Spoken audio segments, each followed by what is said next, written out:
What if personal growth is not about becoming someone else, but about becoming more fully yourself? What if the feeling of being stuck, unmotivated, or dissatisfied is not a failure, but a signal that something deeper is asking to be fulfilled? Abraham Maslow offers one of the most humane and optimistic visions of human potential ever proposed. He does not see people as broken machines to be fixed, but as living beings naturally oriented toward growth, meaning, and fulfillment. In this video, you will discover how understanding your needs can transform confusion into clarity, pressure into balance, and ambition into a calm, sustainable path toward an easy and meaningful life. Abraham Maslow was born in New York in 1908, at a time when psychology was dominated by pessimistic views of human nature. Freud focused on neurosis and conflict. Behaviorism reduced humans to stimulus and response. Maslow felt that something essential was missing. He believed psychology had spent too much time studying what goes wrong in people, and not enough time studying what goes right. His life's work became an attempt to understand human potential, creativity, health, and fulfillment, not as rare exceptions, but as natural possibilities. Maslow observed that human beings are not random collections of desires. Our needs follow a pattern, a structure, a hierarchy. Some needs are more urgent than others. When basic needs are unmet, higher aspirations feel distant or impossible. This insight led to his most famous contribution, the hierarchy of needs. Often represented as a pyramid, this model is not a rigid ladder but a dynamic map of human motivation. It helps us understand why certain goals feel unreachable at certain times, and why forcing growth can sometimes backfire. At the foundation of the hierarchy are physiological needs: food, water, rest, and physical well-being. These are not philosophical concerns, yet they shape our inner life profoundly. When the body is exhausted, hungry, or deprived, the mind narrows, anxiety increases, creativity fades. Maslow reminds us that self-improvement does not begin with lofty ideals, but with caring for the body. An easy life begins with respecting your biological limits, not ignoring them in the name of productivity. Above physiological needs come safety needs. These include stability, predictability, and a sense of protection. Emotional safety is just as important as physical safety. When life feels chaotic or threatening, the nervous system remains on alert. In such a state, growth feels risky. Maslow teaches us that before asking ourselves to do more or be more, we must first feel safe enough to relax. Safety is not weakness. It is the ground on which confidence grows. The next level of the hierarchy involves love and belonging. Humans are social beings. We need connection, friendship, intimacy, and a sense of being seen. Maslow understood that isolation is not merely sad, it is destabilizing. Without belonging, self-esteem becomes fragile. We seek validation compulsively or withdraw completely. Healthy relationships are not distractions from growth, they are conditions for it. An easy life is not lived alone, but in resonance with others. Esteem needs come next. These include self-respect, confidence, competence, and recognition. Maslow distinguished between external esteem, praise, status, approval, and internal esteem, self-trust, mastery, and dignity. While external recognition can feel rewarding, it is unstable. Internal esteem, built through meaningful effort and self-acceptance, provides a calmer foundation.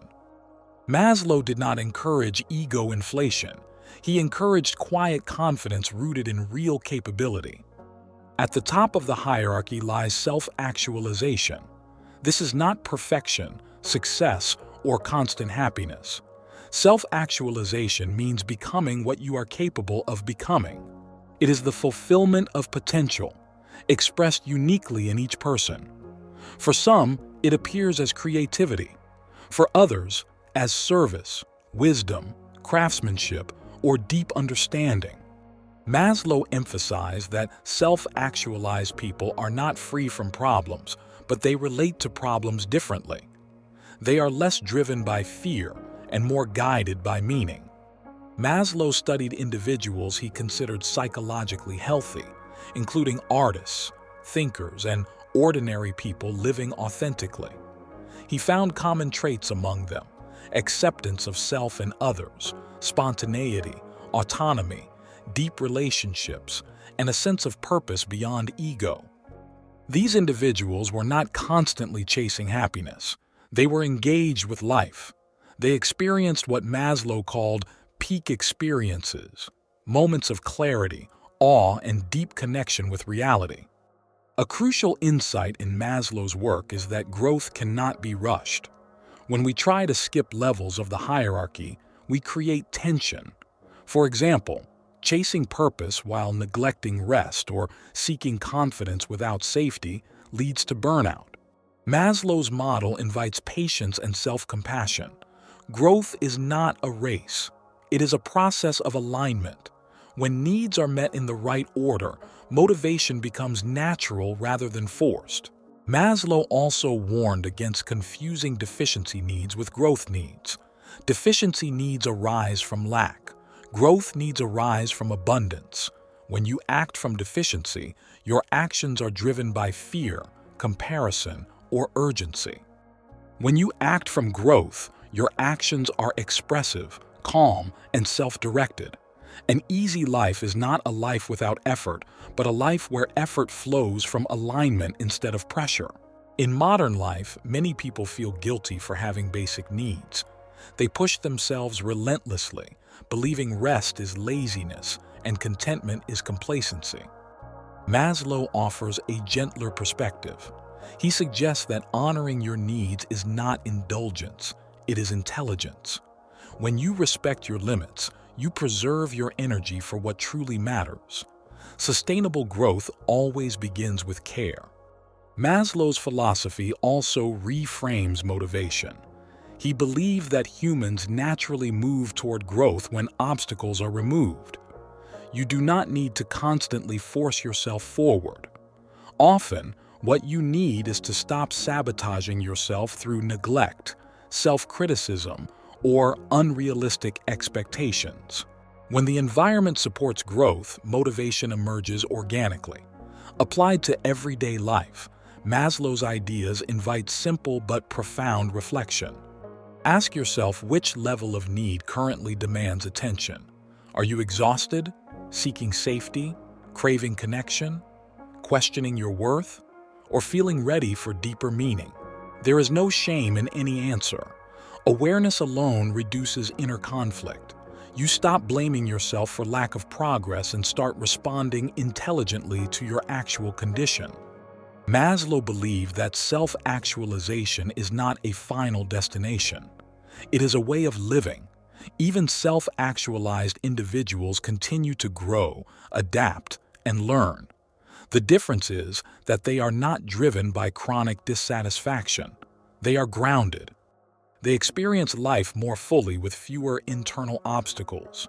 This is the essence of an easy life, not a life without challenges, but a life without constant inner resistance. As this reflection comes to a close, take a quiet moment to check in with yourself. Which need have you been ignoring in the name of productivity or self-improvement? What would happen if you honored it instead? Growth does not demand harshness. It responds to understanding. Sometimes the secret to an easy life is not pushing yourself harder, but supporting yourself better.